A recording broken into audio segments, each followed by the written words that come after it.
এই সূরাটির মর্মার্থ, এই সূরাটির গভীরতা যদি একটা মানুষ উপলব্ধি করে, তার জীবন পরিবর্তনের জন্য এই সূরাটি যথেষ্ট। আল্লাহ তাআলা এই সূরার শুরুতেই জানিয়ে দিলেন, আলহাকুমুত তাকাসুর,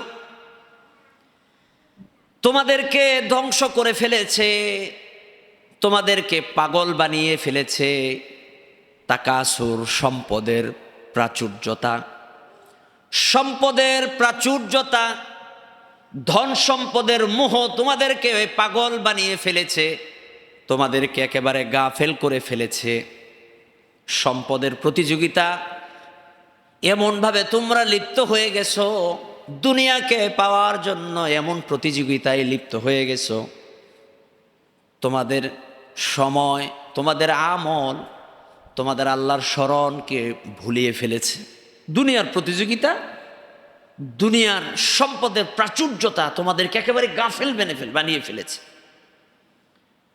আমরা দুনিয়ার স্ট্যাটাস, দুনিয়ার সয় সম্পদ, ছেলে মেয়ে, স্ত্রী, পরিবার, পরিজন নিয়ে এমন ব্যস্ত হয়ে পড়েছি, আমরা আল্লাহকে ভুলে গেছি, আমরা পরকালের কথা ভুলে গেছি, আমরা কবরের কথা ভুলে গেছি। কি ভুলেছি কিনা? এই সব কিছুই আমরা ভুলে গেছি।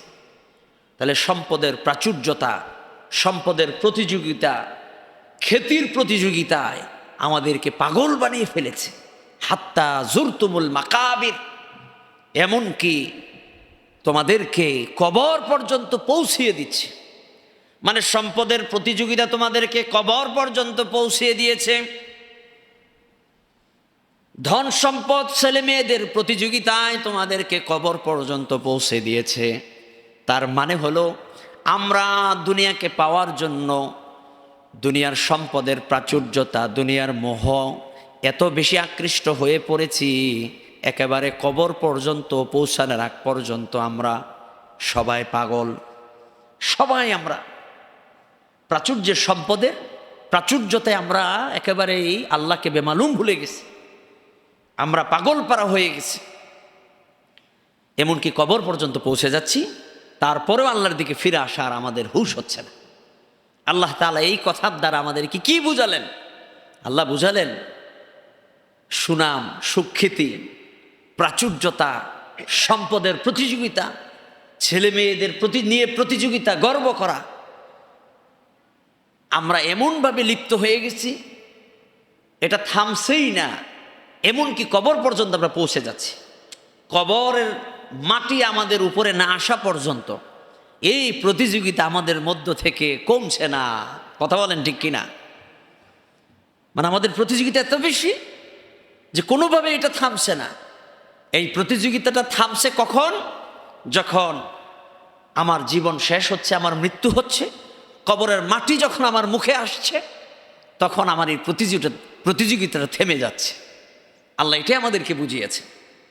নবীজি সাল্লাল্লাহু আলাইহি সাল্লাম চমৎকারভাবে একটি হাদিসের উদাহরণের মাধ্যমে বুঝিয়ে দিয়েছেন, একটা দৃষ্টান্ত দিয়েছেন। নবীজি সাহাবীদেরকে লক্ষ্য করে বললেন, ও সাহাবীরা, শোনো শোনো, মানুষের মনের আকাঙ্ক্ষা, মানুষের প্রাচুর্যের প্রতিযোগিতা, মানুষের প্রাকৃতিক, মানুষের স্বভাব হলো, মানুষের স্বভাব প্রকৃতি হলো, কারো যদি এক মাঠ ভর্তি স্বর্ণ থাকে, মানুষের স্বভাব প্রকৃতি হলো সে রাতের বেলায় চিন্তা করবে, আমার যদি 2 মাঠ ভর্তি স্বর্ণ থাকতো। চিন্তা করেন, কারো যদি 1 মাঠ ভর্তি স্বর্ণ থাকে, তাহলে তার জীবনে আর স্বর্ণের, সম্পদের কোনো কিছুর প্রয়োজন থাকার কথা না। কথা নাকি? 1 মাঠ ভর্তি স্বর্ণ কারো যদি থাকে মালিকানা দিন, তার তো আর কোনো কিছুর প্রয়োজন নাই। আছে? তার অভাব আছে? আর কোনো কিছুর অভাব আছে? প্রয়োজন আছে? অথচ নবীজি সাল্লাল্লাহু আলাইহি ওয়াসাল্লাম বলতেছেন, বুখারীর বর্ণনা, মানুষের স্বভাব হলো, কারো যদি 1 মাঠ ভর্তি স্বর্ণ থাকে, সে রাতের বেলা ঘুমিয়ে চিন্তা করবে, ঘুমাবে, তখন চিন্তা করবে, আমার যদি 2 মাঠ ভর্তি স্বর্ণ থাকতো। এই যে মানুষের স্বভাব, নবীজি স্পষ্ট করে দিলেন। অথচ 1 মাঠ ভর্তি স্বর্ণই মানুষের জীবনের জন্য যথেষ্ট, তার চেয়ে বেশি প্রয়োজন নাই। কিন্তু মানুষ হিসাবে আমাদের স্বভাবটা কেমন নবীজি তাও বলে দিলেন। আমরা চাই যদি আরেক মাঠ ভর্তি স্বর্ণ থাকতো, তাহলে আমাদের চাহিদাটা কেমন। এই মানুষের স্বভাব এটা ততক্ষণ পর্যন্ত পূর্ণ হয় না যতক্ষণ না কবরের মাটি তার মুখের উপরে না আসে। মানুষের স্বভাব, মানুষের এই চাহিদা, খাই খাই ভাব, এটা ততক্ষণ পর্যন্ত কমে না যতক্ষণ পর্যন্ত না তার মুখের উপরে মাটি আসে, তার বুকের উপরে কবরের মাটি না ওঠে, ঠিক কিনা? এই জন্য দেখবেন যার একটা সাইকেল আছে সে চিন্তা করে, হারে আমার যদি একটা মোটর সাইকেল থাকতো তাহলে তো আমি সুন্দর করে চলতে পারতাম। মোটর সাইকেলওয়ালার চিন্তা, আরে আমার যদি একটু 3 চাক্কাওয়ালা গাড়ি থাকতো, আমি তো 2 চাক্কায় চলি, আমার 3 চাক্কা হইলে ভালো হতো। 3 চাক্কাওয়ালা চিন্তা করে পাশ দিয়ে যখন 4 চাক্কার একটা গাড়ি যায়, ও ভাবে আমার যদি আর একটা প্রাইভেট থাকতো 4 চাক্কাওয়ালা। 4 চাক্কাওয়ালা পাওয়ার পরেও মানুষের স্বভাব, আমার গাড়িটার তো দাম কম, গাড়িটা যদি আর একটু দামি গাড়ির মালিক আমি হতে পারতাম, আমার গাড়িটা যদি আর একটু দেখতে সুন্দর হইতো, ঠিক কিনা? এই স্বভাব আছে কি নাই? এই স্বভাব আমাদের মধ্যে আছে, খালি খাই খাই চাই চাই। এই যে মনোভাব, এটা আমাদেরকে ধ্বংস করে ফেলছে। আমাদের মনের ভিতরে যে শান্তিটা আছে, এই শান্তিটাকে নষ্ট করে ফেলেছে। এই জন্য নবীজি সাল্লাল্লাহু আলাইহি ওয়াসাল্লাম আমাদেরকে স্মরণ করিয়ে দিলেন, যদি শান্তি পেতে চাও উনজুর মান আসফালা মিনকা, তাহলে নিচের দিকে তাকাও, তোমার চেয়ে যে নিম্নগামী আছে, তোমার চেয়ে যে ছোট আছে তার দিকে তাকাও। তুমি যেই অবস্থায় আছো, তুমি যেই লেভেলে আছো, তোমার লেভেলের চেয়ে কম যারা আছে, তোমার চেয়ে নিম্ন শ্রেণীর যারা আছে তাদের দিকে তাকাও, তাহলে তোমার অন্তরে শান্তি চলে আসবে। যদি অন্তরে শান্তি পেতে চাও, তাহলে তোমার চেয়ে যারা ছোট, তুমি যে অবস্থায় আছো তার চেয়ে নিম্ন শ্রেণীতে যারা আছে, তার চেয়ে কষ্টে যারা আছে, তাদের দিকে লক্ষ্য করো, তাহলে তোমার মনের ভিতরে শান্তি আসবে। আর তুমি যদি উপরের দিকে তাকাও, আমি 3তলা বিল্ডিংয়ে থাকি, আরে আমি যদি একটু 10তলা বিল্ডিংয়ের মালিক হইতে পারতাম। আবার 10তলাওয়ালাও চিন্তা করে আমি যদি 20তলা বিল্ডিংয়ের মালিক হতে পারতাম।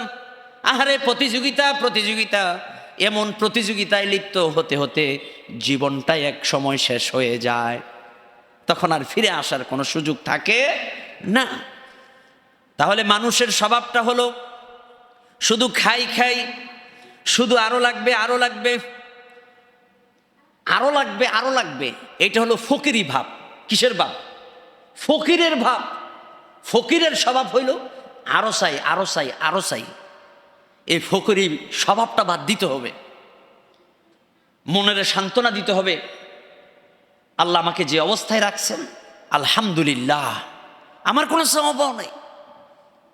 আল্লামা শেখ সাদি রহমতুল্লাহ আলাই তার জীবনীতে এসেছে, তিনি একবার তার একটা অভাব তিনি আবেদন করলেন আল্লাহর কাছে, আল্লাহ কত মানুষ এই সমাজে বসবাস করে, কত সুন্দর সুন্দর জুতা স্যান্ডেল পায়ে দেয়, আমি এত বড় একজন কবি মানুষ, এই কবি মানুষ তিনি চিন্তা করলেন আমার এক জোড়া জুতা দরকার, জুতা স্যান্ডেল তো ছিঁড়া গেছে, এখন খালি পায়ে হাঁটেন, ওনার শুধু প্রয়োজন এক জোড়া জুতা। কারণ মানুষজন বলা বলি করে এত বড় একজন কবি সাহিত্যিক মানুষ, উনি রাস্তা দিয়ে হাঁটেন আর ওনার পায়ে জুতা নাই। আল্লামা শেখ সাদি রহমতুল্লাহ আলাই তার শুধুমাত্র চাহিদা হলো এক জোড়া জুতা। এক জোড়া জুতা যদি তার হতো তাহলে তিনি তৃপ্ত হতেন, তার এটা প্রয়োজন। এই মনের ভিতরে চিন্তা করতে করতে হেঁটে হেঁটে যাচ্ছেন, কিছু দূর যাওয়ার পর দেখলেন একটা গাছের নিচে এক ভিক্ষুক বসে আছে, সে মানুষের কাছে হাত পাচ্ছে, যার 2টা পাই নাই, যার 2টা কি নাই? পা নাই। আল্লামা শেখ সাদি রহমতুল্লাহ আলাই সেজদায় পড়ে গেলেন, আর চিন্তা করলেন, আরে আমি তো মনে করতেছি যে আমি মনে হয় সবচেয়ে গরিব অসহায়, আমার শুধু জুতা নাই স্যান্ডেল নাই, অথচ ওই লোকটার তো পাওই নাই। আল্লাহ শুকুর, আমার তো পা 2টা আছে, আমার তো পা 2টা আছে, আমি তো হাঁটতে পারতেছি, আর ওই লোক তো হাঁটতেই পারে না, তাহলে ওই লোকটার চেয়ে তো আমি ভালো আছি। আল্লাহু আকবার। প্রিয় ভাইয়ের আমার, আজকে আমি যে অবস্থায় আছি, আমাদের চেয়েও কত অসহায় মানুষ এই পৃথিবীতে আছে, আছে না? আজকে ফিলিস্তিনের মুসলমানদের দিকে লক্ষ্য করুন, গাজার মুসলমানদের দিকে তাকায়া দেখেন, ক্ষুধার যন্ত্রণায় তাদের অবস্থা, তাদের পেট আর পিঠগুলা একসাথ হয়ে গেছে, শরীরে কোনো গোশত নাই, মুখে কোনো গোশত নাই, পেটের খাবারের যন্ত্রণায় তারা রাস্তায় বের হয়ে পড়েছে, দুমুঠো খাবার তারা খুঁজে পাচ্ছে না। পুষ্টিহীনতায় কত ছোট ছোট বাচ্চা দুনিয়া থেকে বিদায় হয়ে যাচ্ছে। কি আপনারা এগুলো দেখতেছেন না? ফিলিস্তিনের মুসলমান তারা গাছের পাতা খাচ্ছে, সেই গাছের পাতাও খুঁজে পাওয়া যাচ্ছে না, গাছের ছাল খাচ্ছে। ছোট ছোট বাচ্চারা ঘাস তুলে তুলে চিবাইয়া খাচ্ছে। আজকে আমরা খাবার কত অপচয় করি, খাবার কত অপচয় করি, অল্প খাই বেশি ফালাইয়া দেয়, একবারের জন্য চিন্তা করি না এই খাবার আজকে আছে কালকে নাও তো থাকতে পারে। ওই ফিলিস্তিনের গাজার অধিবাসীরা যেরকম খাবার নিয়ে কষ্ট করতেছে, আল্লাহ চাইলে আমাদেরকে ওই কষ্ট দিতে পারেন কি পারেন কিনা? প্রিয় ভাইয়েরা আমার, খাবার অপচয় করব না। খাবার বড় নিয়ামত। এই খাবার, এই রিজিক আল্লাহ আমাদের জন্য নির্ধারণ করেছেন, যাই করেছেন খাবো। খাবার শুরুতে বিসমিল্লাহ বলবো, যা পারবো তা খাবো, কিন্তু আল্লাহর ওয়াস্তে কোনো খাবারকে আপনি নষ্ট করতে যাবেন না। ফিলিস্তিনের গাজাবাসীদের কথা চিন্তা করবেন, তাদের ঘরে খাবার নাই, তারা এক বেলাও খাবার পাচ্ছে না, পানিও পাচ্ছে না। চিন্তা করতে পারেন খাবারের জন্য তারা কত কষ্ট করতেছে, আর আমি আপনি কতভাবে খাবার নষ্ট করতেছি, অপচয় করতেছি। আল্লাহর কাছে জবাবদিহি করতে হবে প্রিয় ভাইয়ের আমার। তাহলে আমরা আমাদের মনকে সান্ত্বনা দিব, যে অবস্থায় আল্লাহ আমাকে রেখেছেন আলহামদুলিল্লাহ। তবে হ্যাঁ, সম্পদের প্রয়োজন আছে, কিন্তু অতিরিক্ত প্রয়োজন নাই। আপনার উদ্দেশ্য যদি থাকে, আমি যে সম্পদ উপার্জন করছি, এই সম্পদ আমি দ্বীনের জন্য, ইসলামের জন্য ব্যয় করব, মানুষের কল্যাণে ব্যয় করব, আমি আমার নিজের কল্যাণে ব্যয় করব, এই চিন্তা দিয়ে যদি আপনি সম্পদ উপার্জন করেন, সেই সম্পদ আপনার কোনো কাজে আসবে না। সম্পদ প্রয়োজন, অবশ্যই প্রয়োজন, কিন্তু এর মানে এটা না আপনি দিন দুনিয়া ইসলামকে বাদ দিয়া আপনি এমন প্রতিযোগিতায় লিপ্ত হয়ে গেছেন, আপনি আল্লাহকে ভুলে গেছেন, দিন ভুলে গেছেন, নামাজ ছেড়ে দিয়েছেন, শুধু খাই খাই চাই চাই। হ্যাঁ, আল্লাহ তাআলা যদি আপনাকে সম্পদ দেন আলহামদুলিল্লাহ, এই সম্পদটাকে আপনি দ্বীনের জন্য ব্যবহার করুন। হযরত ওসমান গনি রাদিয়াল্লাহু তাআলা আনহু, আল্লাহ তাআলা তাকে সম্পদ দিয়েছেন, আবার এই সম্পদ তিনি দিয়া দুনিয়ায় বসে জান্নাত ক্রয় করেছেন, ঠিক কিনা? তো সেই সম্পদ দিয়ে যেন ইসলামের কাজে আসে, কোরআনের কাজে আসে। সম্পদ প্রয়োজন, অবশ্যই প্রয়োজন। আপনি চেষ্টা করেন, আপনার একটা থিম থাকুক, আমার যদি সম্পদ হয়, আমার যদি ব্যবসায় ভালো হয়, আল্লাহ যদি আমাকে সম্পদ দেন, আমার সম্পদের একটা বড় অংশ আমি কোরআনের জন্য আমি ব্যয় করব। আপনি আপনার জান্নাতটা দুনিয়ায় বসে কিনে নেন, সেজন্য প্রয়োজন।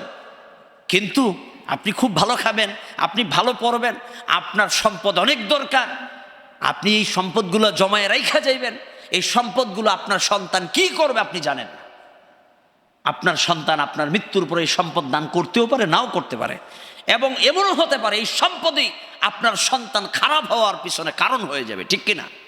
আজকে বড় বড় ফ্যামিলির অবস্থা দেখেন, বাবা মা কষ্ট করে সম্পদ জমায়ে রেখে গেছে, আর সন্তান পড়াশোনা না কইরা ইসা সম্পদ পাইয়া এখন নেশা, নারী, মদ, জুয়া নিয়া জীবন নষ্ট করে ফেলতেছে।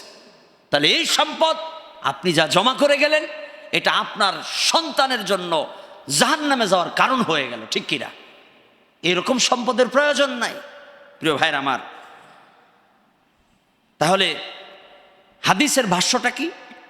হাদিসের ভাষ্য হলো, আপনি যা জমা করবেন, আপনি যেটা খাবেন এটা আপনার জন্য, আপনি যেটা পড়বেন এটা আপনার জন্য, আর আপনি যেটা দান করে যাবেন এটা আপনার জন্য, আর বাকি সব সম্পদ অন্যের, এটা আপনার না। তা হাদিস থেকে আমরা বুঝতে পারলাম, আপনার সম্পদ, আপনি যে খালি আমি আমি বলি, আমার সম্পদ, আমার বাড়ি, আমার গাড়ি, এই যে কথাগুলো আপনারা বলেন, এটা তখনই আপনার। আপনি যেটা খাচ্ছেন, আপনি যেটা ব্যবহার করছেন, আর আপনি দিনের জন্য যা দান করছেন, এটাই আপনার। এছাড়া অন্য যত সয় সম্পদ আছে এটা আপনার না, এটা অন্যের। এগুলো সব আপনাকে রেখে চলে যেতে হবে। আপনি এগুলো কিছুই নিতে পারবেন না। এই জন্য আপনার জীবদ্দশায় যা পারেন আপনি খান।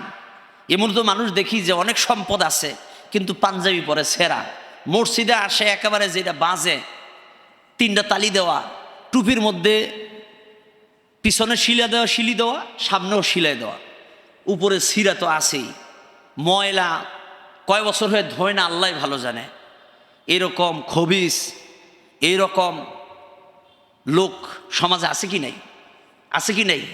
এরকম বখিল আছে কি নাই? এরকমও তো বখিল আছে, ছাতা কিনছে, বৃষ্টি হয় কিন্তু ছাতাটা খোলে না, যদি পুরান হয়ে যায়। 1 বছর 2 বছর যাওয়ার পর ছাতা খুলছে, যখন খুলছে ওর নাট বল্টু সব খুলে গেছে, ওটার ব্যবহার উপযোগী নেই। এরকম হয় কি না? এটা দ্বারা উদাহরণ দিয়ে বোঝানো হলো, সম্পদ আল্লাহ আপনাকে যা দিয়েছেন এটা সঠিক ব্যবহার আপনি করেন, এটার স্বাদ আপনি নেন। আপনার হায়াতটা তো একটাই, 60-70 বছরের পর আপনি বাঁচবেন না, আপনাকে বিদায় হয়ে চলে যেতে হবে। আল্লাহ আপনাকে যা দিয়েছেন এটা আপনি স্বাচ্ছন্দ্যে ব্যবহার করেন, অসুবিধা নাই। ভালো জামা পরেন, ভালো গড়ি পরেন, ভালো টুপি পরেন, ভালো জুতা পরেন, এটা ইসলামের নিষেধ না। আল্লাহ আপনাকে দিছে, পরবেন না কেন? ইসলাম কি শুধু ফকিরিগিরি বোঝানো হয় নাকি? আপনি মাথায় একটা টুপি দিবেন, সবচেয়ে দামি টুপিটা দিবেন। আপনি যে 5 টাকা দিয়া 10 টাকা দিয়ে টুপি কিনেন, এইটাই ফকিরি ভাব ছাড়ান, ফকিরি ভাব বাদ দেন। আল্লাহ আপনাকে সম্পদ বানাইছে, গাড়ির মালিক, বাড়ির মালিক আপনি হয়েছেন, আপনি একটা টুপি কিনবেন, 500 টাকা কিনেন, 1000 টাকা দিয়ে কিনেন, অসুবিধা কি? ফকিরি ভাব বাদ দেন, জামাটা পরবেন সুন্দর। এটার অর্থ এটা না যে আল্লাহ আপনাকে দিছে কিন্তু আপনি জোড়াতালি দিয়া সিরা ফারা আপনি জামা পরে খালি মসজিদে দেন, আর শ্বশুর বাড়ি যখন যান তখন তো ভালো জামাটাই পরে যান। এটার নাম ইসলাম না। ইসলাম হলো মসজিদে আসবে সবচেয়ে ভালো জামা পরে, ঠিক কিনা? প্রিয় ভাইরা আমার, আপনাকে আল্লাহ যা দিচ্ছেন এটা আপনি ব্যবহার করবেন, এটা আপনি খাইবেন, খাবার খাবেন, নিষেধ নাই। আর কিছু আল্লাহর জন্য আপনি খরচ করবেন। আজকে তো আমরা একেবারেই সেলফিশ হয়ে গেছি, আত্মকেন্দ্রিক হয়ে গেছি। কোরআনের জন্য, দ্বীনের জন্য, ভালো কাজের জন্য লোক পাওয়া যায় না, লোক নাই। সবাই খালি নাফসি নাফসি, খালি জমানোর তালে আছে। কিন্তু আমি থাকবো না, একটা সময় আমাকে আমার জন্য দোয়া করার মতন কোনো পরিবেশ, কোনো কাজ আমরা করি না, সেই মানসিকতাও আমাদের নাই। চোখটা বন্ধ হলে চিন্তা করতে পারেন আপনাকে কোথায় রেখে আসবে। এই যে আমার খালু শ্বশুর গত কয়েকদিন আগে ইন্তেকাল করলেন, অল্প বয়সে, বয়স বেশি হয় নাই, অল্প বয়সে চলে গেলেন। আমি তাকে নিয়ে চিন্তা করছি যে হারে অল্প বয়সে চলে গেলেন, বড় ছেলেটাকে গত কিছুদিন আগে মাত্র বিয়ে করালেন, তারও তো কত স্বপ্ন ছিল, ছেলের ঘরে নাতি হবে, পুতি হবে, এগুলো বড় হবে, সংসারটা সুন্দর করে তিনি সাজাবেন। কোথায় সাজাতে পারলেন? তার আগেই তো চলে গেলেন। তার মানে হলো যাওয়ার ক্ষেত্রে কোনো বয়স নাই যে 60 বছর, 65 বছর, 70, 80 বছর হলে আপনি মারা যাবেন। এই চিন্তা বাদ দেন, আপনি 50-55-র মধ্যেও চলে যেতে পারেন, 40 বছরও আপনার বিদায় হয়ে যাওয়া লাগতে পারে। আমি যদি আজকে বিদায় হয়ে যাই, আমি আল্লাহর কাছে কি নিয়ে দাঁড়াবো? আল্লাহর কাছে যে কি বলবো যে আল্লাহ তোমাকে খুশি করার জন্য আমি এই কাজগুলো করে আসছি। উল্লেখযোগ্য বলার মতন কোনো কিছু আছে? একটু বুকে হাত দিয়ে চিন্তা করেন, আছে? নাই। আছে কি? হ্যাঁ, 2টা বাড়ি কিনছি, 2-3টা গাড়ি আছে, অনেকগুলো প্লট কিনছি। ছেলে অস্ট্রেলিয়ায় থাকে, মেয়ে আমেরিকায় থাকে, ছেলে মেয়ে নিয়ে টাকা পয়সার অভাব নাই, আর গর্ব আর অহংকার এই সব পরে থাকবে। আপনি ছেলে মেয়েরে এত বড় বানাচ্ছেন, ঠিক আছে, ছেলে মেয়ে বড় হচ্ছে, আপনার কি হচ্ছে? আপনার তো ভাগ্য পরিবর্তন হচ্ছে না। আপনি জায়গা জমিন সব বিক্রি করিয়া ছেলের ব্যারিস্টার বানাইলেন, ইঞ্জিনিয়ার বানাইলেন, ছেলে চলে গেল অস্ট্রেলিয়া, কানাডা। আপনার কালকে মৃত্যু হলে আপনার জানাজা পড়ার জন্য এই ছেলে মেয়ে আসবে না, ঠিক কিনা? অন্য মানুষ এইসব মসজিদের মুয়াজ্জিম খাদেম যাইয়া আপনার গোসল দিবে, জানাজার নামাজ পড়াবে, আর আপনার সন্তান আসার সুযোগও হবে না, দেখার সুযোগও হবে না। তাহলে এই সন্তান দিয়ে আপনার লাভটা কি? এই সন্তানের জন্য আপনি আপনার যৌবন, আপনার জীবন, আপনার সয় সম্পদ সব উজাড় করে দিলেন, লাভ কি? আপনি সম্পদ সব খরচ করে সন্তানকে বড় করলেন, ডাক্তার হলো, ইঞ্জিনিয়ার হলো, দেশের বাইরে থাকলো, আপনার লাভটা কি? আপনার কি উপকারে আসবে? এই সন্তান আপনার মৃত্যুর পরে যদি দোয়া করতে না পারে, এই সন্তান যদি আপনার জানাজার নামাজ না পড়াতে পারে, এই সন্তান যদি আপনার মৃত্যুর পরে যদি আপনার জন্য দোয়া না করে, রব্বি রাহমুহুমা কামা রব্বায়ানি সাগীরা, সন্তানকে যদি আপনি এইভাবে ঘুরে না যেতে পারেন, তাহলে দুনিয়ার 16 আনায় আপনার ভিসা সব শেষ। যদি করে যেতে পারেন তাহলে আপনি ঠিক আছে, আপনি এটা ব্যালেন্স করেন, আপনার সম্পদ আছে, নিজের জন্য ব্যবহার করেন, খান, কিছু দান করেন, কিছু করে যান, যেটা আপনার মৃত্যুর পরে সদকায়ে জারিয়াতান সওয়াব আপনার কবরে পৌঁছবে। এর প্রস্তুতিটা আপনার নিজেকেই করতে হবে, আমাকেই করতে হবে। আমার সন্তান আমার জন্য কি করবে সেই চিন্তা, সেই মানসিকতা বাদ দেন। সন্তান করতেও পারে, নাও করতে পারেন, কারণ আগামীকাল কি হবে এটা ভালো জানেন কে? আল্লাহ। প্রিয় ভাইয়ের আমার, তাহলে এই সূরা থেকে প্রথম শিক্ষা হলো আমাদেরকে আমল জিন্দি গঠন করতে হবে, এই প্রতিযোগিতা বন্ধ করতে হবে, সম্পদের প্রতিযোগিতা এটা বন্ধ করতে হবে। দুনিয়া ক্ষণস্থায়ী, এই দুনিয়ায় আমরা চিরস্থায়ী নই, ফিরে যেতে হবে কার কাছে? আল্লাহ তাআলার কাছে আমাদেরকে ফিরে যেতে হবে। আল্লাহ তাআলা আমাদেরকে সাবধান করলেন, আলহাকুমুত তাকাসুর হাত্তা যুরতুমুল মাকাবির। দুনিয়ার প্রাচুর্যতা, সম্পদের প্রাচুর্যতা আজ তোমাদেরকে পাগল বানিয়ে ফেলেছে, এমনকি তোমরা কবর পর্যন্ত পৌঁছে যাচ্ছ। কাল্লা সাউফা তা'লামুন, কখনো নয়, কখনোই নয়, সাউফা তা'লামুন, অচিরেই তোমরা জানতে পারবে। সুম্মা কাল্লা সাউফা তা'লামুন, অতঃপর আবারও বলছি, অচিরেই তোমরা জানতে পারবে। কাল্লা সাউফা তা'লামুন সুম্মা কাল্লা সাউফা তা'লামুন কাল্লা লাউ তা'লামুন ইলমাল ইয়াকিন, কখনো নয়, সাবধান হও। তোমরা যদি সঠিক জ্ঞান রাখতে, তোমরা যদি বুঝতে পারতে, তাহলে তো তোমাদের এরকম হওয়ার কথা ছিল না, তোমাদের তো এরকম হওয়ার কথা না। যদি সত্যিকার অর্থে জ্ঞান তোমাদের থাকতো, সত্যিকার যদি বুঝ তোমাদের হতো, ইলমুল ইয়াকিন যদি তোমাদের থাকতো, এই জ্ঞানটা যদি তোমাদের ভিতরে থাকতো যে আমাকে চলে যেতে হবে, আমি এই দুনিয়ায় ক্ষণস্থায়ীভাবে আসি, আমার স্থায়ী ঠিকানা হলো জান্নাত, আমাকে ওই পারে থাকতে হবে, এই দুনিয়ার জীবন আমার জন্য না, এখান থেকে ফিরে যেতে হবে, এটা যদি আমাদের ধারণা থাকতো, তাহলে আমাদের স্বভাব, আমাদের প্রকৃতি, আমাদের কাজকর্ম এইরকম হতো না। আল্লাহ সুবহানাহু ওয়া তাআলা আমাদেরকে সাবধান করছেন, শোনো, লা তারাবুন্নাল জাহিম, লা তারাবুন্নাল জাহিম। রব্বুল আলামিন মুমিনদেরকে সতর্ক করে বলছেন, ও মুমিনেরা শোনো শোনো, আমি আল্লাহ তোমাদের জন্য জান্নাত প্রস্তুত করে রেখেছি, জাহান্নামও প্রস্তুত করে রেখেছি। যদি আমি যে জ্ঞান তোমাদেরকে দিয়েছি, নিশ্চিত যে জ্ঞান তোমাদেরকে যে আমি দিয়েছি, কোরআনের যে জ্ঞান আছে, এটা যদি তোমরা জানতে, বুঝতে, আমল করতে, তাহলে তোমাদের কখনো এরকম গাফেল হওয়ার সুযোগ ছিল না। তোমরা গাফেল হবা, এটা আমি চাই না, তোমাদের গাফেল হওয়া উচিত না। আর যদি গাফেল হও, জেনে রাখো, লা তারাবুন্নাল জাহিম, অবশ্যই অবশ্যই নিশ্চিত তোমরা জাহান্নাম সচক্ষে দেখতে পাবে। আল্লাহ সাবধান করে দিলেন, ও দুনিয়ার মানুষেরা শোনো শোনো, জাহান্নাম সচক্ষে তোমরা দেখবে, জাহান্নামীদের শাস্তিগুলো সচক্ষে দেখবে, আর আফসোস করবে, আহারে আহারে, এই জাহান্নামে কেন আসলাম। আজকে দুনিয়ায় যদি ভালোভাবে নেক আমল করতাম, কোরআন জানতাম, পড়তাম, বুঝতাম, আমল করতাম, তাহলে তো আমাদের এই জাহান্নামে আসা লাগতো না। কোরআনের যে কথাগুলো আমরা শুনতাম, কোরআনের মধ্যে যে কথাগুলো আল্লাহ তাআলা বলেছে, জাহান্নামের শাস্তির কথা যে কথাগুলো বলেছে, দুনিয়ায় বসে তো ভাবতাম মোল্লাদের তো আর কাজ নাই, আলেমদের তো আর কোনো কাজ কাম নাই, তারা শুধু জাহান্নামের কথা মানুষদেরকে শোনায়, জাহান্নামের কথা বলে। এই জাহান্নামের কথা শোনার পরেও যারা সতর্ক না হবে তারা আফসোস করবে, আরে আলেমদের কথা যদি তখন শুনতাম আর মানতাম, আমল করতাম, তাহলে আজকে জাহান্নামে আসা লাগতো না। জাহান্নাম তো সত্য, আল্লাহ বলতেছে লা তারাবুন্নাল জাহিম, অবশ্যই অবশ্যই তোমরা সচক্ষে জাহান্নাম দেখবে, জাহান্নামীদের শাস্তিগুলো দেখবে, তাদেরকে যে শাস্তি পিটানো হবে সেটা সচক্ষে দেখবে আর আফসোস করবে।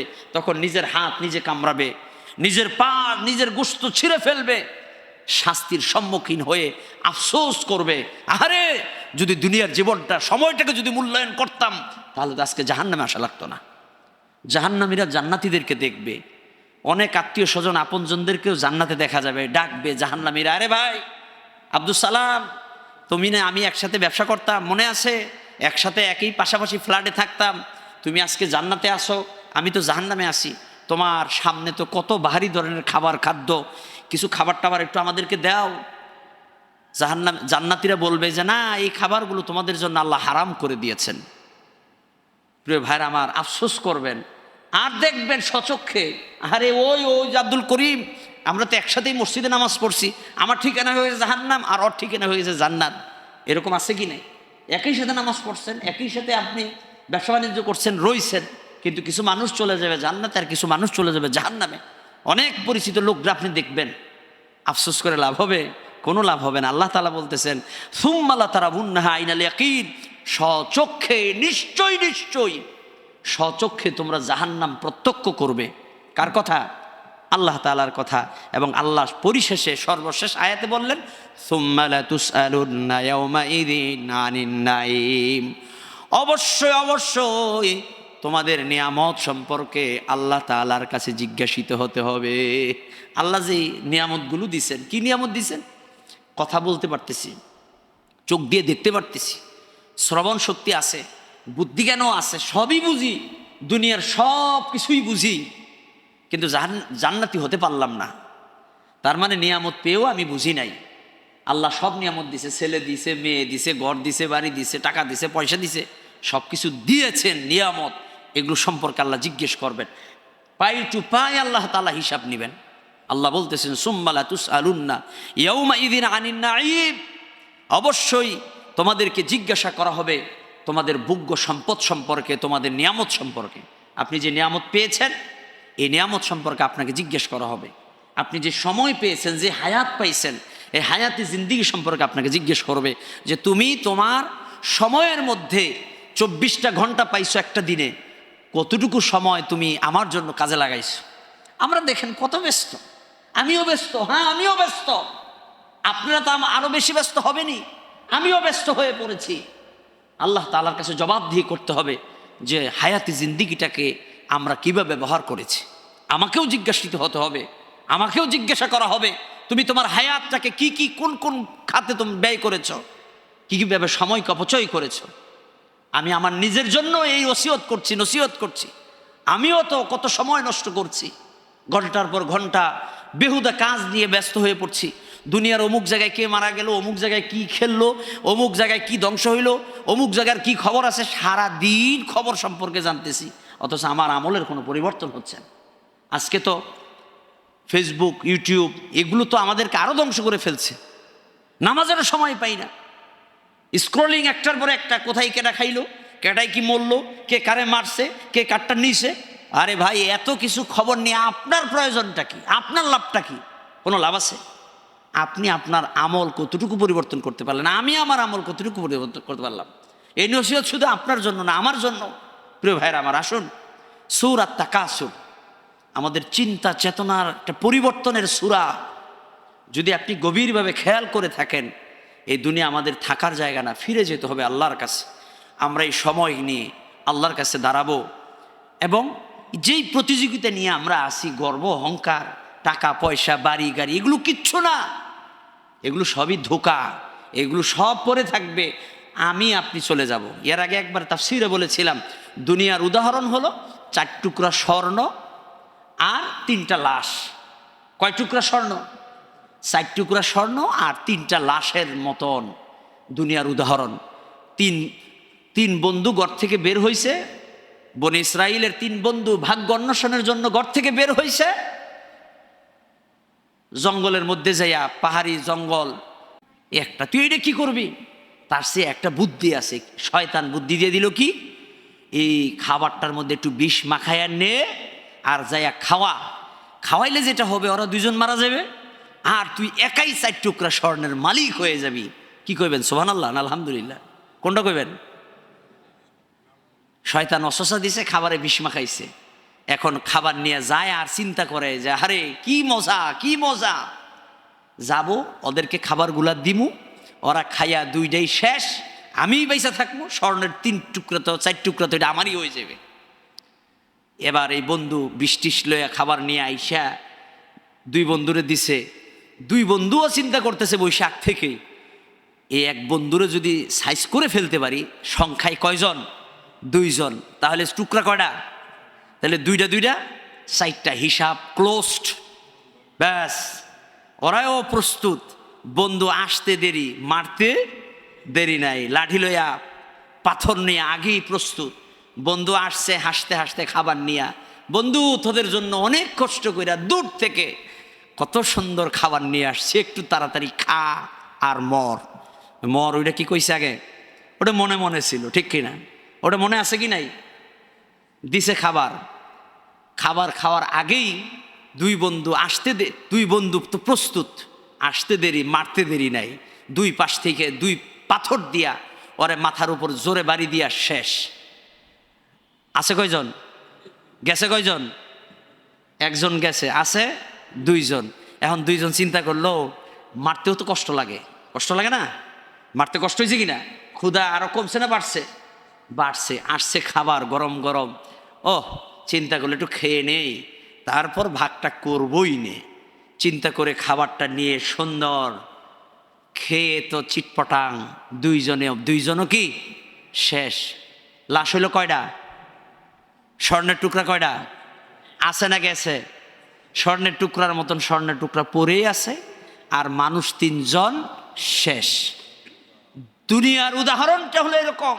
আপনি দুনিয়া পাওয়ার জন্য খালি প্রতিযোগিতা করেন, একজনের মারতেছেন, আপনি মারামারি করে শেষ হয়ে যাবে। দুনিয়া দুনিয়ার জায়গায় থাকবে, ঠিক কিনা? এই দুনিয়ার ঘর বাড়ি এগুলো এই জায়গায় থাকবে, এগুলো কেউ নিয়ে যেতে পারবে না, এগুলো নেওয়ার মতন না, এগুলো সব থেকে যাবে। প্রিয় ভাইরা আমার, বুদ্ধিমান সে এগুলো নিয়ে প্রতিযোগিতা করার বিষয় না, পাওয়ার প্রতিযোগিতা করার বিষয় না। যতটুকু দরকার প্রয়োজন, হ্যাঁ আপনি ইনকাম করবেন, উপার্জন করবেন, ব্যবসা করবেন, বাণিজ্য করবেন, তার অর্থ এটা না আল্লাহকে ভুলে যায়।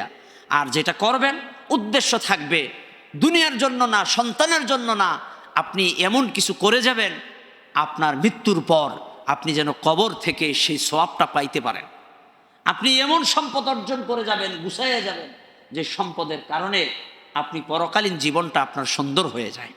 আল্লাহ সুবহানাহু ওয়া তাআলা আমাদেরকে এই সূরার যে শিক্ষা, ফিরে যেতে হবে আল্লাহর কাছে। দুনিয়াটা ক্ষণস্থায়ী, আমাদের আসল জায়গা হলো পরকাল। দুনিয়ার কোনো বিষয় নিয়ে প্রতিযোগিতা করার বিষয় না। আপনি দুনিয়ায় এমপি হইলেন, মন্ত্রী হইলেন, চেয়ারম্যান হইলেন, তাতে কি আসে যায়? মরার পরে আপনার নামের সাথে শুধু খালি চেয়ারম্যানটা লেখা থাকবে। সাবেক চেয়ারম্যান কেডা গুনে? সাবেক মন্ত্রী কেউ মানে? সাবেক প্রধানমন্ত্রী হিসাব আছে? রাষ্ট্রপতি মানে কেউ? হোসাইন মোহাম্মদ এরশাদ আছে? গেছে। অথচ কত ক্ষমতাধর একজন ব্যক্তি ছিলেন, আজকে নাই। এরকম সবাইকে চলে যেতে হবে, সে রাষ্ট্রপতি হোক আর প্রধানমন্ত্রী হোক আর এমপি হোক, চেয়ারম্যান হোক, যেই হোক, ডাক্তার হোক আর কবিরাজ হোক, সবাইকে চলে যেতে হবে, আমাদেরকে চলে যেতে হবে। কারণ নবীজিও পৃথিবীতে থাকেন নাই, নবীও বিদায় হয়ে গেছেন, ঠিক কিনা? যদি দুনিয়া থাকার হয়তো পৃথিবীর শ্রেষ্ঠ মানুষ নবীজিই থাকতেন, আর নবীজি চলে গেছেন 63 বছরে। আমাদের একটা মাথায় বিষয় রাখতে হবে, আমরা 70 বছর হাইলে হায়াত 70 বছর হইলে পরে চিন্তা করি মৃত্যুর কথা না। আপনার একটা আদর্শ বয়স সময় আল্লাহ নির্ধারণ করে দিয়েছেন তার হাবিবের মাধ্যমে। 63 বছর হলো, আপনি ধরে নেবেন এটা স্ট্যান্ডার্ড একটা হায়াতের সময়। এই সময়ের পরে যে কোনো সময় আপনাকে চলে যেতে হবে, বা এর আগেও যাওয়া লাগতে পারে, কিন্তু এর চেয়ে বেশি সময় আপনি বাঁচতে পারবেন এই নিশ্চয়তা আপনার নাই। অথচ আমাদের 63 বছর হওয়ার পরেও আমাদের ভাব, গরিমা, কথাবার্তা, আচার আচরণ কুছু গিয়া 63 বছর হয়ে গেছে, তারপরও আমাদের কমে না, স্পিরিট কমে না, ভাব কমে না। কথার মধ্যে কি তেজ, কথার মধ্যে কি ভাব, পাল্লা আরেকজনকে একবার খেয়ে ফেলি, ঠিক কিনা? আল্লাহ তাআলা থেকে আমাদেরকে হেফাজত করুন, আমলে জিন্দি গঠন করবার তৌফিক দান করুন। আমরা যে নিয়াতে কোরআনের জন্য এই যে সময়টা দিলাম, বসলাম, আল্লাহ তাআলা যেন আমাদেরকে এই উসিলায় পরকালে মাফ করে দেন। আল্লাহ তাআলা যেন আমাদের হায়াতে বরকত দিয়ে দেন। আমরা খুব ভয় পাই, কারণ ওই অন্ধকার জগতে যেখানে একাকী থাকতে হবে, যেখানে পরিবারের কেউ থাকবে না, কোনো যোগাযোগ হবে না, ওই অন্ধকার জগৎকে খুব ভয় লাগে। আসুন আল্লাহর কাছে দোয়া করি, আল্লাহ তাআলা যেন আমাদেরকে হেদায়েত দেন এবং দুনিয়ার যে প্রতিযোগিতার কথা এই সূরার মধ্যে আল্লাহ বললেন, আল্লাহ সাবধান করলেন, আমরা যেন প্রত্যেকেই সাবধান হয়ে যাই এবং আমলি জিন্দেগি গঠন করি, জান্নাতের জন্য প্রতিযোগিতা করি, ভালো মানুষের সাথে থাকি, ভালো কাজ করার জন্য প্রতিযোগিতা করি এবং আমরা চলে যাওয়ার পরে যেন মানুষ আমাদেরকে স্মরণ করে, এরকম কিছু করে যায়। এই জন্য আমি ব্যক্তিগতভাবে নিয়ত করেছি যে আমি এমন কোনো সম্পদ করতে চাই না যে সম্পদের কারণে আমার সন্তান নষ্ট হয়ে যাবে। আমি ব্যক্তিগতভাবে চিন্তা করেছি, আমার গাজীপুরে কিছু জায়গা আছে, আমি চিন্তা করেছি গাজীপুরের পুরো জায়গাটাই আমি মাদ্রাসা করে ফেলবো। কারণ 10টা-20টা ছাত্র যদি হাফেজ হয় আমার উসিলায়, তাহলে আমি কবরে যেয়ে কিছু পাবো। তো এই বাড়ি গাড়ি দিয়ে কী লাভ হবে? থাকার জন্য যেটা দরকার, আমার সন্তান আমার ছেলে মেয়ে থাকার জন্য একটা ফ্ল্যাট যথেষ্ট, হ্যাঁ সেটার জন্য থাকবে, বাকিটা মাদ্রাসা হয়ে যাক, যেখানে মাদ্রাসার ছাত্ররা কোরআন শিখবে, দিন শিখবে, আলেম হবে, আর আমি কবর থেকে সেই সওয়াবগুলো পাবো। এটা আমার স্বপ্ন। হবে কি হবে না আমি জানি না, কিন্তু আমি তো আমার চেষ্টা করতে পারি। এবং শুনলে খুশি হবেন, এই যে মধু সিটির পাশে ওখানেও 8 কাঠা জায়গা আলহামদুলিল্লাহ মাদ্রাসার জন্য নিয়েছি। আমার স্বপ্ন, আমি যা অর্জন করছি, চেষ্টা করছি, ব্যবসা বাণিজ্য করছি, যা হবে আমি চেষ্টা করব সেখানেও এক বিশাল প্রতিষ্ঠান হবে, যেখানে 400-500 ছাত্র দিনী শিক্ষা অর্জন করবে। সেখানে হয়তো আমি গোলাম খাদেম হিসেবে একটু থাকার জায়গা হলেই হবে। আমার নিজের জন্য বড় কিছু থাকতে হবে এটার প্রয়োজন নাই। মানে এটা আমার স্বপ্ন, আপনাদেরকে শেয়ার করলাম। আমি জানি না যে হবে কি না, কারণ কবুল করার মালিককে আমাকে দিয়ে যদি আল্লাহ চান তাহলে খেদমত হবে, আর যদি আল্লাহ না চান তাহলে হবে না। কিন্তু আমি তো নিয়ত করেছি, তো এখন এটার জন্য আমি চেষ্টা করে যাচ্ছি। কি হবে এটা আমিও জানি না, তবে আমার চেষ্টা যে আমি ঢাকাতেও একটা মাদ্রাসা করব, যেটা অলরেডি আলহামদুলিল্লাহ এখানে 8 কাঠা জায়গা নেওয়া হয়েছে। কার দ্বারা হবে, কে করবে, আল্লাহ ভালো জানে। আমি আমার চেষ্টা করব। আমি যেটা করছি খুব শীঘ্রই ওখানে একটা সাইনবোর্ড লাগাই দিব। আল্লাহর কোনো বান্দা যদি যায় করে দেয় আলহামদুলিল্লাহ, না করে দেয় পড়ে থাকবে, পড়ে থাকুক, আমি তো আমার চেষ্টা করছি, ঠিক কিনা? আমি বাড়ির কথাও বলেছি, আমি আমার ওয়াইফকেও বলেছি, দেখো আমাকে আমার বাবা যে সম্পদ দিয়ে গেছে এটা এমনভাবে রেখে যাওয়া দরকার যেটা আমি কবরে চলে গেলে, আমরা কবরে চলে গেলে কিছু পাবো। সুতরাং পুরোটাই মাদ্রাসার জন্য দান করি, এখানে মাদ্রাসা করে ফেলি। থাকার জন্য একটা ছোট্ট ফ্ল্যাট হলেই যথেষ্ট, আর বাকিটা আমি মাদ্রাসা করে ফেলবো। এটা আমার স্বপ্নের কথা আমি শেয়ার করলাম। কেন করলাম? আপনারাও আপনাদের অবস্থান থেকে চেষ্টা করেন, হবে কি না এটা ভালো জানেন কে। আপনি না পারলেও চেষ্টা করেন, আল্লাহর কাছে যাতে বলা যায় আল্লাহ চেষ্টা করেছিলাম, সময় পাইলে আলহামদুলিল্লাহ, না পাইলে এর মধ্যে যদি আল্লাহ আমাদেরকে উঠাই নেন, কারণ হায়াতের মালিককে, তবে আমি আল্লাহর কাছে বলবো যে আল্লাহ এই কাজগুলো সমাপ্ত করবার জন্য তুমি সুযোগ দিয়ে দাও, তুমি হায়াত দিয়ে দাও। সকলে বলি আমিন। এরকম আমরা প্রত্যেকে আমাদের স্ব অবস্থান থেকে চেষ্টা করি, নিয়ত করি। আপনার বাড়ি আছে, বাড়িতে একটা দিনী মাদ্রাসা বানিয়ে দেন। ও ভাই হবে কি হবে না, চালাইতে পারবেন কি পারবেন এটা আল্লাহ জানেন, আপনি আল্লাহর জন্য দিয়ে দেন, আল্লাহর জন্য শুরু করে দেন। কবুল করার মালিককে, আল্লাহ চাইলে হইবে, আর আল্লাহ যদি না চান না হবে, কিন্তু আপনি তো কবুল হয়ে গেল। আপনি তো বলতে পারবেন যে আল্লাহ আমি কোরআনের জন্য আমি একটু দিয়ে দিছি, আল্লাহ কোরআনের জন্য আমি কাজটুকু করে ফেলছি, আল্লাহ আমার জীবনটাকে আমি কোরআনের জন্য ব্যয় করছি। আল্লাহ তাআলা আমাদের সকলের ভালো কাজের নিয়তগুলোকে কবুল করুন, বলে আমিন। প্রত্যেকে নিয়ত করি ভালো ভালো। আর সন্তানকে আপনি অন্যান্য শিক্ষা শিক্ষিত করেন, অসুবিধা নাই, কিন্তু কোরআন শিখান। কিভাবে শিখাবেন? আপনি আপনার ইচ্ছায় শিখাবেন। বলতে পারেন যে হুজুর আশেপাশে তো মাদ্রাসার পরিবেশ নাই, আমার তো একটু ভালো পজিশন দরকার। আপনি মাদ্রাসা করে সেখানে আপনার সন্তানকে পড়ান। আপনার সামর্থ্য নাই কে বলছে? আপনি ভালো জায়গায় পড়াতে চান, আপনি ভালো পরিবেশ করে নেন, তারপরেও শিখান, ঠিক কিনা? মানে আমি বুঝাতে চাচ্ছি প্রত্যেকেই চেষ্টা করি যেন সন্তান নিয়ে, সম্পদ নিয়ে আল্লাহর কাছে যেন আমি আটকে না যাই। সন্তানকে দিনী শিক্ষায় শিক্ষিত করি, কোরআন শিখাই, দিন শিখাই, আর আমরাও ভালো ভালো কাজের নিয়ত করি। আর আল্লাহ চাইলে আমাদের হায়াতটাকে আর একটু বাড়াই দিতে পারেন, কারণ হায়াতের মালিক কে? আমরা কেউ বলতে পারবো না যে আমি আরো 50 বছর বাঁচবো, না কেউ বলতে পারবো। তবে আল্লাহর কাছে আমরা বলবো যে আল্লাহ কবরকে ভয় পাই, এখনো যদি তুমি ডাক দাও কবরে যাইয়া জান্নাত পাবো সেই রকম কাজ এখনো করতে পারি নাই, কিছু হায়াত দাও যাতে করে করে যেতে পারি। সেজন্য হায়াত চাইতে হবে কার কাছে? আল্লাহর কাছে আমরা হায়াত চাইব, আর আমাদের জীবনটাকে কোরআনের জন্য দেওয়ার চেষ্টা করব। বিশেষ করে সাপ্তাহিক এই সময়টা আমরা যেন দেই, চেষ্টা করি। বা থাকবো তো ইনশাল্লাহ। আগামী সপ্তাহে থাকবেন না কারা কারা? যে হুজুর যেই বয়ান শুরু করছে, এই বয়ান শুই না তো দুনিয়াও শেষ, আখেরাতও শেষ, দুনিয়া শেষ হয়ে যাবে, আর ঘরবাড়ি করা লাগবে না, ব্যবসা বাণিজ্য করা লাগবে না। যেই ভয় দেখাই দিছে, একজনকে জিগাইলাম যে ভাই নামাজ পড়েন না কে? হুজুর আপনারা যেই কবরের কথা বলেন, এই ভয়েতে নামাজের সময়ই পাই না। কি পায় না? নামাজের সময়ই পায় না। কবরের ভয়, পরকালের চিন্তা কইরা, কবরের চিন্তা কইরা নামাজের সময়ই পায় না। চিন্তা করতে পারছেন প্রিয় ভাইয়ের আমার? এই যে রকম হইলে হইবে না। আমরা নিয়ত করি প্রতি সপ্তাহে কোরআনের জন্য সময় দিব, আর আল্লাহকে খুশি করার জন্য ভালো ভালো কাজের নিয়ত করবো। আল্লাহ আমাদের সবাইকে কবুল করুন। আজকে একটু বেশি সময় নিলাম, আপনারা কষ্ট পেলেন নাকি? আল্লাহর রাস্তায় মাফ করে দে। হুজুর বললেন 1 ঘন্টা সময় নিয়ে নিলেন, একটু বেশি হয়েছে, বেশি হয় না কি? ঠিক কিনা? আমরা শুরু করছিলাম কয়টায়? 1 ঘন্টাই হয়েছে না?